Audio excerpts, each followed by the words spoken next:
루카가 전한 거룩한 복음입니다. 그때 예수님께서는 레위라는 세리가 세관에 앉아 있는 것을 보시고 말씀하셨다. 나를 따라라. 그러자 레위는 모든 것을 버려둔 채 일어나 그분을 따랐다. 레위가 자기 집에서 예수님께 큰 잔치를 베풀었는데 세리들과 다른 사람들이 큰 무리를 지어 함께 식탁에 앉았다. 그래서 바리사이들과 그들의 율법학자들이 그분의 제자들에게 투덜거렸다. 당신들은 어째서 세리와 죄인들과 함께 먹고 마시는 것이오? 예수님께서 그들에게 대답하셨다. 건강한 이들에게는 의사가 필요하지 않으나 병든 이들에게는 필요하다. 나는 의인이 아니라 죄인을 불러 회개시키러 왔다. 주님의 말씀입니다. 네, 참 예수님, 이주영 신부입니다. 여러분들 이제 사순식이 잘 시작하셨나요? 네, 모쪼록 마음의 회심과 또 신앙의 실천을 통해서 여러분들 모두에게 뜻깊은 사순식이 되시길 빕니다. 어제 제가 단식에 대한 이야기 드렸죠. 또 오늘은 말이죠.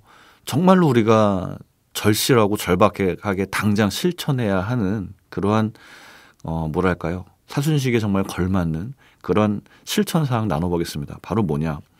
기후, 생태, 환경 위기 극복을 위한 실천입니다. 여러분 기후의 위기, 생태 환경 위기 이런 얘기 많이 들으시죠? 이제는 위기 정도가 아니라 재앙과 재난이라고까지 이야기합니다. 뭐 지구온도가 계속 올라가고 있고 그로 인해 해수면 상승, 사막화가 진행되고 있고 뭐 이상기후 현상, 뭐 홍수, 산불, 가뭄, 한파 막 이런 게 막 일어나고 있죠. 실제로 산림과 자연이 파괴되면서 하루에도 그 100여 종의 생물들이 멸종되고 있습니다. 그러니까 15분마다 하나씩 없어지는 거예요.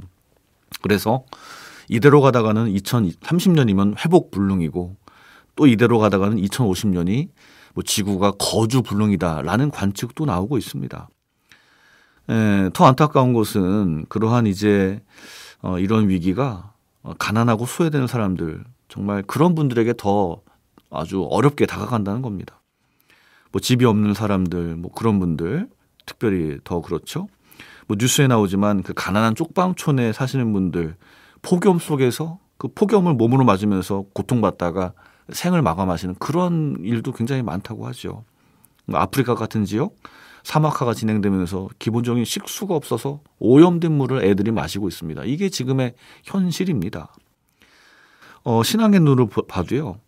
한마디로 하나님께서 주신 이 땅과 자연을 우리가 너무 무분별하게 우리 마음대로 사용한 결과라고 얘기합니다. 너무 무책임한 정말 결과라고 얘기를 해요.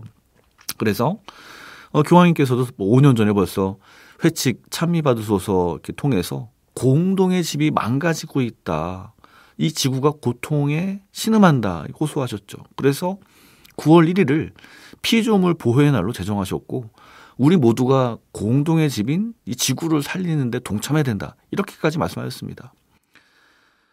이를 위해서 정말 많은 우리가 노력을 해야겠지만 뭐 일단 그런 것들은 작은 실천에서 시작이 됩니다. 먼저 잘 알아야 됩니다. 교육부가 말이죠. 2022년부터 초중고 교과서에 어떤 생태 관련 교육을 많이 더 넣기로 했다고 합니다. 어른들도 이 현재의 기후 위기를 잘 알아야 돼요. 뭐 서울대교육을 비롯해서 각 교구에서는 환경사무위원회가 있고 뭐 가톨릭 에코포럼, 뭐 생태학교 등 다양한 생태교육 프로그램이 있습니다. 뭐 이런 걸 안 다음엔 당연히 실천을 해야겠죠. 뭘 해야 됩니까? 일단 뭐 많은 것들을 해야 되지만 쓰레기를 일단 줄여야 됩니다. 정말로. 비닐, 포장지, 일회용품, 음식물 쓰레기. 우리가 좀만 노력하면 줄일 수 있는 것들이죠. 여러분, 한국 사람들이 하루에 배출하는 음식물 쓰레기량이 1인당 920g이래요. 920g의 음식이 없어서 굶는 사람도 많은데 우리가 그걸 버린다고 하니 얼마나 사실은 가슴 아픈 현실입니까? 정말 반성해야 됩니다. 그리고 정말 뭐 가까운 거리는 걸어가고 장바구니나 텀블러 사용 생활화하고 재활용품 분리수거 잘하고 이런 것들 우리가 어떻게 보면은 당장 할 수 있는 것들입니다. 그렇게 우리 모두가 이런 걸 잘하면은 조금씩 나아지겠죠.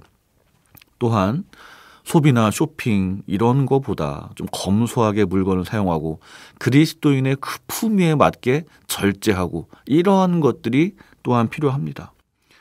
오늘 복음을 통해서 우리는 진정한 회심에 대해서 묵상을 합니다. 예수님께서는 죄인들을 부르십니다. 그런데 물론 타인들은 그런 예수님을 못마땅해 합니다. 아니 왜 죄인들과 만나요? 라고 얘기하는 거죠. 그런데 이른바 세상의 죄인이라고 낙인 찍었던 그들을 주님께서 부르셨고 중요한 건 뭐냐? 그 죄인들이 응답을 했습니다. 참된 회심을 이루었다는 겁니다. 신앙에 대한 이야기를 얼마나 많이 듣습니까? 하지만 응답하고 실천하는 게 중요합니다.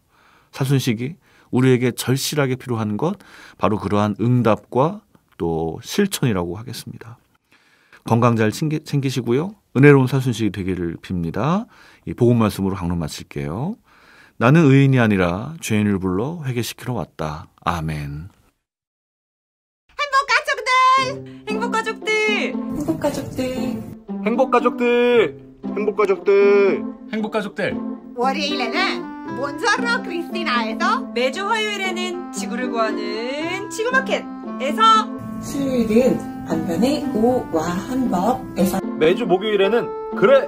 결심했어! 에서 매주 금요일에 똥신부어 눈눈한 나에서 토요일은 2주의 책과 가톨릭 보물찾기로 만나요! 만나요. 만나요. 안녕! 감사합니다. 만나요. 안녕.